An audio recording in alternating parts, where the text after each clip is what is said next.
So welcome back. नमस्कार। इस video में बात करेंगे झारखंड बोर्ड क्लास बच्चों 8वीं के एग्जाम बच्चों का हुआ 27 जनवरी के बच्चों। ठीक है, उससे लिखा है फुल आपका आंसर की बच्चों। ठीक है, विज्ञान के बच्चों। तो आप लोग से रिक्वेस्ट है, जो चैनल पर नए होंगे चैनल सब्सक्राइब कीजिएगा, साथ ही बेल आइकन को प्रेस कीजिए। देखिए जो समझिए बोला क्या किया पर झारखंड शैक्षिक अनुसंधान एवं प्रशिक्षण परिषद रांची बच्चों आपका यह हो गया प्रोजेक्ट रेल दोस्तों आपका। ठीक है, regular assessment for improve learning दोस्तों आपका यह हो गया बच्चों आपका ये कक्षा देखिए जो लिखा हो उसमें लिखा कितना है 8 बच्चों पर। ठीक है, विषय आपका हो गया बच्चों की आपको विज्ञान दोस्तों आपको परीक्षा तिथि आपको लिखा 27/1/2024 बच्चों को। ठीक है, तो आपसे रिक्वेस्ट है जो भी चैनल पर नए होंगे चैनल सब्सक्राइब कीजिएगा, साथ ही बेल आइकन को प्रेस दोस्तों कीजिए। ठीक है दोस्तों, देखिए प्रश्न की पहले बच्चों देखिए दोस्तों प्रश्न पहला प्रश्न ये कि आगे निम्नलिखित में से प्राकृतिक रेशा कौन है बच्चों। ठीक है, ऑप्शन आपका ये है रेयान, ऑप्शन आपका बी है नायलॉन, ऑप्शन आपका सी है ओन, ऑप्शन आपका डी है पॉलिस्टर बच्चों। ठीक है, तो सिंपली प्राकृतिक रेशा बच्चों इसमें हो जाएगा ऑप्शन लगाना आपको सी का सिंपली सही बच्चों होगा आपका ओन जो बच्चों का है प्राकृतिक रेशा बच्चों कहलाएगा। ठीक है, नेक्स्ट प्रश्न है दूसरा समझिए बड़ा क्या कि इनमें से संश्लेषित रेशा कौन है बच्चों। ठीक है,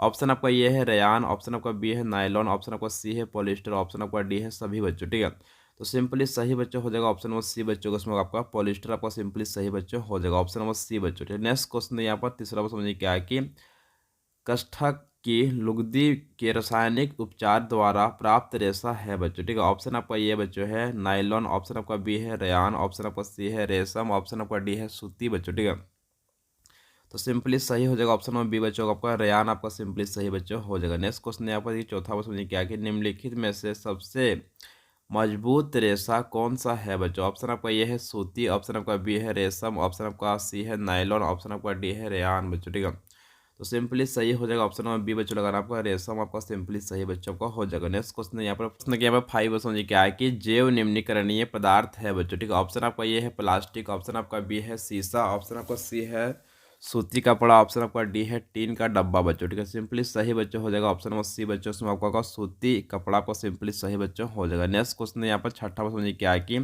ध्वनि का संचार इनमें से किसमें होता है बच्चों। ऑप्शन आपका ये है वायु में, ऑप्शन आपका बी है द्रव में, ऑप्शन आपका सी है ठोस में, ऑप्शन आपका डी है सभी में बच्चों। ठीक है, तो सिंपली इसका सही आंसर हो जाएगा ऑप्शन नंबर डी बच्चों, उसमें आपका सही आपका होगा ऑप्शन नंबर डी बच्चों का सभी में सबको हो जाएगा सिंपली सही दोस्तों। नेक्स्ट क्वेश्चन यहाँ पर 7वां समझिए क्या है कि ध्वनि की प्रबलता का मात्रक है बच्चों। ठीक है, ऑप्शन आपका ये है बच्चों आपका मीटर, ऑप्शन आपका बी है हर्ज, ऑप्शन आपका सी है डेसिबल, ऑप्शन आपका डी है इनमें से कोई नहीं बच्चों। ठीक है, तो सिंपली सही होता है ऑप्शन नंबर सी बच्चों का डेसिबल आपको सिंपली सही बच्चों हो जाएगा। नेक्स्ट क्वेश्चन यहाँ पर 8वां समझ बोला क्या कि आश्रय ध्वनि की आवृत्ति होती है बच्चों। ऑप्शन आपका ये है 20 हर्ज से कम, ऑप्शन आपका बी है 20 हर्ज से अधिक, ऑप्शन आपका सी है दोनों, ऑप्शन डी है इनमें से कोई नहीं बच्चों। ठीक है, तो सिंपली सही होगा ऑप्शन नंबर ये बच्चों का 20 हर्ज से कम दोस्तों को सिंपली सही बच्चों हो जाएगा। नेक्स्ट क्वेश्चन यहाँ पर 9 में समझिए क्या है कि मनुष्य सुन सकता है बच्चों। ठीक है, ऑप्शन आपका ये है 20 हर्ज से कम आवृत्ति की ध्वनि, ऑप्शन आपका बी है बच्चों यहाँ पर 20,000 हर्ज से अधिक आवृत्ति की ध्वनि, ऑप्शन आपका सी बच्चों है 20 हर्ज से 20,000 हर्ज तक आवृत्ति की ध्वनि, ऑप्शन आपका डी है इनमें से कोई नहीं बच्चों। ठीक है, तो सिंपली सही होगा ऑप्शन नंबर सी बच्चों, उसमें आपका सही बच्चों हो जाएगा। नेक्स्ट क्वेश्चन यहाँ पर 10वां समझिए क्या आएगी ध्वनि की प्रबलता आयाम के बढ़ने पर दोस्तों खाली जगह है बच्चों। ठीक है, बढ़ जाती है, ऑप्शन का बी है घट जाती है, ऑप्शन का सी है स्थिर रहती है, ऑप्शन डी है इनमें से कोई नहीं बच्चों। ठीक है, तो सिंपली सही होगा ऑप्शन नंबर ये बच्चों का बढ़ जाती है बच्चों, ऑप्शन आपका ये का सिंपली सही बच्चों लगा देना। नेक्स्ट क्वेश्चन आगे चलते चलो आगे आप लोग यहाँ पर सेक्शन आपका बी बच्चों प्रश्न के 11वां समझिए क्या है कि संश्लेषित या मानव निर्मित रेशे किसे कहते हैं। दो उदाहरण आपका लिखना बच्चों, चलो इसका आंसर लिखते हैं हम लोग। देखिए जो समझ रहा क्या है कि मानव द्वारा निर्मित कृत्रिम रेशों को संश्लेषित रेशा कहते हैं। जैसे आपका रेयान हो गया, नायलॉन हो गया, पॉलिस्टर हो गया और एक्रिलिक आपको सिंपली सही बच्चों हो जाएगा आपको। ठीक है, आपको ये हो कि लिख लीजिए फाइनली सभी का आंसर बच्चों को लिखने बोला दो ही लिखने में आपका 4 ठो में बता दिया, उसमें दो कोई भी लिख लीजिए अब रेयान और नायलॉन दोस्तों। ठीक है, नेक्स्ट क्वेश्चन आगे चलिए बच्चों हम लोग। प्रश्न देखिए 12वां समझिए क्या है कि उष्मा सुघट तथा उष्मा डेड प्लास्टिक किसे कहते हैं बच्चों। ठीक है, तो लिखते हैं इसका आंसर हम लोग।